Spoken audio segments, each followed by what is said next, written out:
Students, तो आज मैं आपको सिंपल से कॉन्सेप्ट बताने जा रहा हूँ बेटा, हीट से रिलेटेड है ना। थर्मल प्रॉपर्टीज ऑफ मैटर में एक क्वेश्चन आता है, आपको दिखा देता हूँ। सो आपको क्वेश्चन मिलेगा कि how much heat is required to convert 8 gram of ice at -15 degree Celsius to steam at 100 degree Celsius. तो इस टाइप के प्रॉब्लम को हम कैसे डील करेंगे उसको बता देते हैं बेटा, ठीक है। तो उससे पहले कुछ कॉन्सेप्ट को पहले समझना होगा। सपोज मेरे पास हीट किसी सब्सटेंस को दे रहे हैं, जैसे हमारे पास वाटर है ना। वाटर समझने के लिए थोड़ा इजी पड़ेगा, इसलिए मैंने वाटर का एग्जांपल ले लिया। जब मैं वाटर को हीट दे रहा हूँ बेटा, दो बातें हो सकती हैं। या तो टेम्परेचर उसका चेंज हो सकता है फर्स्ट में, या फिर फेज का चेंज हो सकता है। फेज का चेंजिंग क्या होता है बेटा, जैसे मान के आइस है और आइस से वाटर में जब कन्वर्ट होता है तो इसको बोलते हैं फेज चेंज होना, क्योंकि इस समय टेम्परेचर नहीं इंक्रीज करता है। सपोज यहाँ पर 0 डिग्री सेल्सियस है तो 0 ही डिग्री सेल्सियस रहेगा जब भी फेज का चेंजिंग आएगा। लेकिन जब टेम्परेचर का चेंजिंग होगा, जब टेम्परेचर का, जैसे मान लो वाटर है ना, तो वाटर से वाटर ही रहेगा, ध्यान से समझिएगा, वाटर से वाटर ही रहेगा। लेकिन 20 डिग्री सेल्सियस से कितना हो गया, 50 डिग्री सेल्सियस या 100 डिग्री सेल्सियस। तो इस समय टेम्परेचर का जब चेंज आते हैं तो उस समय फेज का कोई चेंजिंग नहीं आते हैं, वाटर से वेपर नहीं तब बनेगा, ठीक है। इन बातों का बस आपको ध्यान रखना है। तो फर्स्ट, अगर टेम्परेचर का चेंजिंग है वाटर से वाटर में, लेकिन टेम्परेचर इंक्रीज करा, तो वहाँ जो फॉर्मूला क्यू का आप यूज़ करेंगे, ms डेल्टा टी यूज़ करेंगे। एम क्या बेटा, तो मास होगा। एस क्या, स्पेसिफिक हीट हो जाएगा। डेल टी क्या है, तो जो भी चेंज उसमें आएगा डिफरेंस, वो भी उसको हम देखेंगे। लेकिन जब फेज चेंज होगा तो फॉर्मूला काम करेगा एम एल। एल क्या होता है, लेटेंट हीट होता है बेटा, है ना, छिपा हुआ हीट, ऐसा आप बोल सकते हैं। तो अब यहाँ पर ने ये एस की वैल्यू डिफाइन है। जैसे वाटर होगा, यहाँ तो सिर्फ टेम्परेचर का चेंज हो रहा है तो वाटर वाटर में रहेगा, तो वाटर जब भी रहेगा स्पेसिफिक हीट ऑफ वाटर, तो ये होती है 1 कैलोरी पर ग्राम डिग्री सेल्सियस। लेकिन आइस हो जाएगा तो ये हो जाएगा 0.5 कैलोरी पर ग्राम डिग्री सेल्सियस। और वेपर में हो गया तो 0.46 कैलोरी पर ग्राम डिग्री सेल्सियस। याद रखिएगा, ये वैल्यू थोड़ी बहुत वेरी कर सकती है, आप अलग अलग बुक में अलग अलग दी रहती हैं, पर ये एक जनरल वैल्यू आप याद रखिएगा।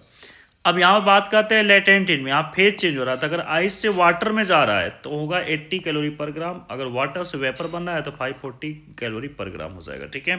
अब आइए देखते हैं, क्वेश्चन को रीड करते हैं।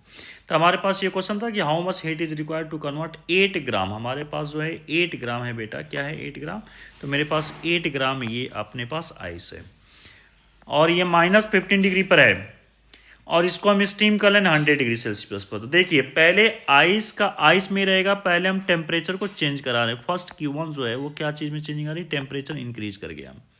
सेकेंड, आइस से देखिए 0 से 0 ही है, 0 डिग्री सेल्सियस तो 0 ही है, लेकिन अब दूसरे स्टेप में फेज चेंजिंग आएगा बेटा, ठीक है।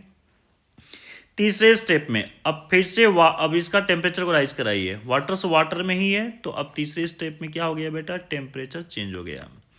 फिर चौथे स्टेप में वाटर से स्टीम हो गया, वाटर से स्टीम मतलब वेपर हो गया, तो यहाँ पर अब फेज चेंज हो गया। एक चीज़ का और ध्यान रखिए बेटा आप इसमें, कि जब एक बार टेम्परेचर हो रहा है तो दूसरी बार फेज का चेंजिंग आ रहा है। इसको भी आप गौर से देखिए, पहली बार जब टेम्परेचर का चेंजिंग है, दूसरी बार फेज का, फिर फेज के बाद फिर टेम्परेचर, फिर फेज, फिर आता तो फिर टेम्परेचर आता, फिर आता तो फिर फेज आता है। इस तरह से ये चेंजिंग चलती रहती है।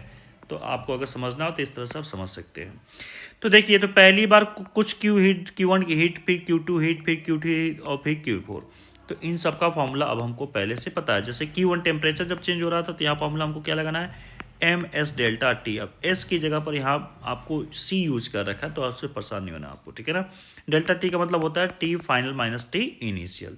तो कुल मिला के जो चेंज है, मैं डायरेक्ट उसी के बारे में बात कर रहा हूँ। अब जब फेज चेंज होगा तो फॉर्मूला हमारे पास क्या काम आएगा, तो ऊपर ही बता दिया था ml। तो देखिए दूसरे वाले में ml लगा रखा है, ठीक है। फिर टेम्परेचर चेंज तो फिर से वही mc, फिर यहाँ पर डेल टी। इस तरह से मैं अलग अलग कैलकुलेशन करूँगा तो मेरे पास कुछ एक रिजल्ट निकल के आ रहा है। तो ये कैलकुलेशन का पार्ट है, इसमें बहुत ज़्यादा टाइम नहीं वेस्ट करने वाले हैं, ठीक है। सो आई होप कि एक स्टोरी क्लियर होगी। हम सेकेंड क्वेश्चन देखते हैं बेटा। सेकेंड क्वेश्चन बहुत प्यारा क्वेश्चन है। इसमें हमसे बोला कि 10 ग्राम ऑफ वाटर कितने डिग्री पर, 70 डिग्री सेल्सियस पर, हम इसको मिक्स करते हैं 5 gram of water at 30 degree पर, ठीक है।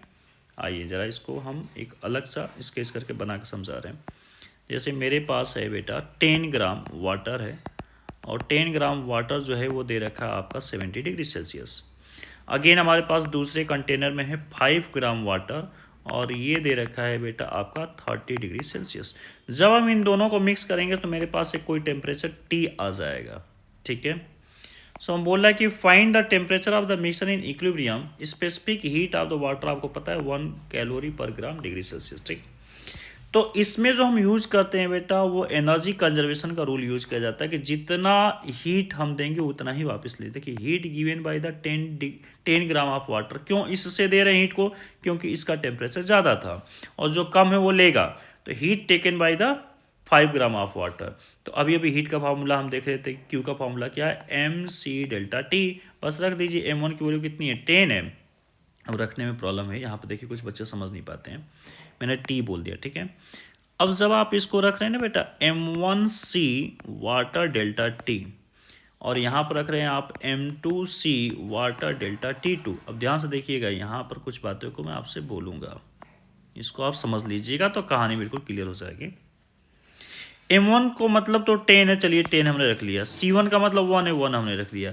लेकिन डेल्टा टी को हम कैसे करेंगे, क्या ये कम होगा या बढ़ेगा। 70 जो है आपका, यहाँ पर समझिए, जो 70 डिग्री सेल्सियस है वो तो घटेगा ना, तो वो घटेगा तो 70 माइनस हो जाएगा टी, कुछ घट के जो भी आएगा देखा जाएगा।